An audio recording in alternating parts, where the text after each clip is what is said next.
L'éloquence, l'expression naturelle, la diction, la voix, la culture générale, voilà autant de critères qui ont permis à ces membres du jury, tous journalistes, de détecter ces 6 meilleurs élèves des écoles de Brazzaville au cours de la phase éliminatoire de la première édition du Festival des élèves journalistes, qui est un concours de présentation du journal télévisé.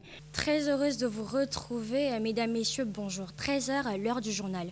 Au sommaire de l'actualité, où en sommes-nous avec les centres d'éducation, de formation et d'apprentissage, CEFA en sigle? Et qu'en est-il du système LMD, c'est-à-dire licence, master, doctorat? Aujourd'hui, les rapporteurs spéciaux du Sénat ont respectivement effectué cette semaine des descentes au ministère de l'Enseignement technique et supérieur. Triste information, mesdames, messieurs, 5 enfants ont trouvé la mort dans un incendie d'origine criminelle. On en parle tout à l'heure dans ce journal. Voilà, mesdames, messieurs, au sommaire de l'actualité. Place à présent aux détails. La pluie diluvienne accompagnée d'une tornade a dévasté complètement 2 villages du district de Yaya dans le département du Niari. Bilan, destruction des habitations et les blessés graves. On en parle avec Serge Bruno Mienata. C'est par là que nous mettons un terme à cette édition. Au revoir et à la prochaine.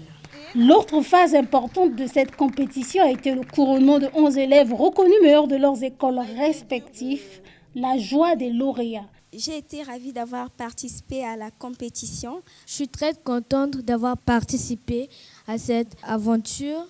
La finale est prévue pour le 5 mars prochain et ce sera en présence du secrétaire permanent du Conseil consultatif de la société civile et des organisations non gouvernementales, Germain Sefas Ewangui, et de la marraine de ce festival, Aline France et Tokabeka.